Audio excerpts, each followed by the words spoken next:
guys, it's me Rochelle again, and today, ika-4 na araw namin na last day namin dito sa tinitira namin. Kasi on Tuesday, lilipat na kami doon sa aming napiling lilipatan. And ngayon nga may bisita kami. Nagdala kami ng bisita dito para may magluto. Charot. Ka? I-vlog yung pagkain. Ayan nga. Hindi, ikaw ang gusto kong i-vlog. Ayan ang bisita namin. Kasi wala sila ante, so nagdadala na kami ng bisita. Dahil ilang araw na nga lang kami dito. Wala nang anuhan. Ano yung ulam natin, Jo? Oh, diba? Sarap ng ulam. Ako nahilo, Jo. Pagbutihan mo ha. Ito yung aming dining table. Yung vacant na bed. Ginagawa namin dining table. Kasi pag may bisita dyan talaga, wala na space. Wala na, no choice. No choice. Pagbutihan mo dyan ha, magsasampay lang ako. Charot! Yun nga guys, magsampay muna tayo. Nakapaglabang muna ako. Kasi sayang yung time.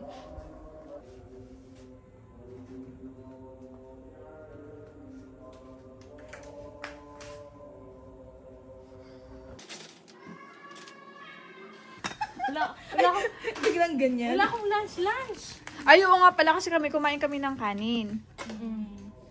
Ang dilim. Kaya nga madilim siya. Madilim siya. Ayan, malinaw na. Ayan. At talaga meron akong pa-flashlight dito, oh. Supportive talaga ng mga Omega ko dito, oh. Ayan. Kain! Para mga gutom na taga tumaka to kasi kumain kasi ako ng lugaw. Oh, pakita mo yung bagoong natin. Oh, 'di ba? Sarap. Atsara. Nalilito pa ako. Atsara. Pero atsara pero mayonnaise yung nalagyan. Oh, atsara. Yep. Never mind the bottle, guys. Ganyan talaga tayo. Importante yung laman. Importante yung laman. Kain, at may pakamatis pa sila. Oh, yeah. Sige na, kain na tayo, guys.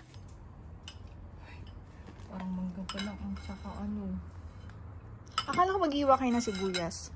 Parang wala na ata tayong sibuyas eh. Wala na. Meron pa itong isa. Ang sarap nilang kumain, oh. Gutom na gutom to, oh. Yung isa biglang to, tinalikuran ako na sinabi ko, mukhang ang asap ng kain nyo. Ano yung pagkain nyo? Guys, ganito talaga pag OFW, ha? Sabi sa mga ano. Oo, Sahod ha? kasi kaya ano. Ano, sahod, pero yung ang ulam po namin ay isda. Alam mo, pambalak pa namin sana. Ano? Papunta kami ng Shaklan. Oh. Tatawagan ka namin na sumunod na lang sa Shaklan at kumain na lang tayo sa kitchen doon. Isa yung kahit sabi mo $1 lang ang kita nun. Malaki na rin. Oo, saan ko makita ng $1 ang ano nun? Ang hirap-hirap mo kumita dyan. Parang makukuha yun. Hindi ba makuha mo pa rin yun? Kailangan may parang minimum ka na.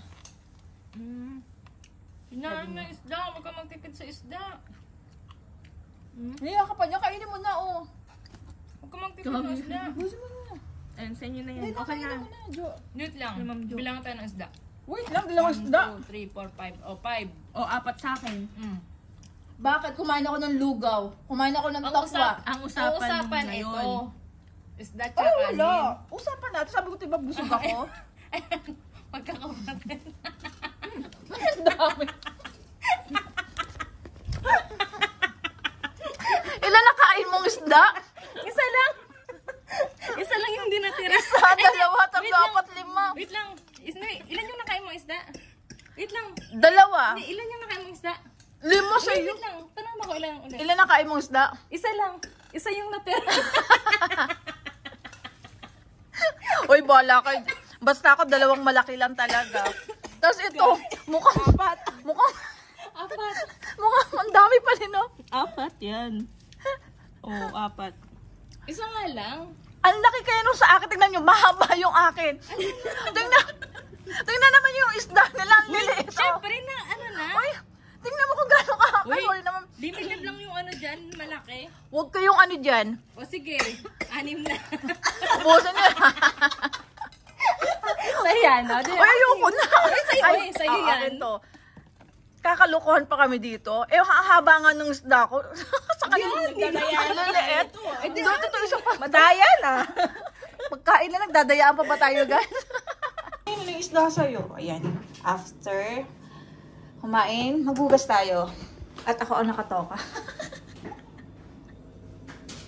So, yun nga guys. After namin kumain, ako yung nakatogang maghugas ng mga pinagkainan namin. Kasi sila yung nagluto kanina. So, kanya-kanya tayong duty. Contribution. Kuno. Madali lang ito kasi konti lang naman yung ginamit namin mga plato. Kasi limited na nga lang yung plato na gamit namin. Kasi iba, nag-dispose kami ng mga plato namin or yung mga mga kasangkapan na hindi na namin kailangan. Para pag naglipat kami ng bahay, madali na lang. Ay, hindi siya ganun kadami. Kasi nga na-experience nga namin palipat-lipat kami ng bahay. Wait lang, bakit nagbara ito?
Okay ba?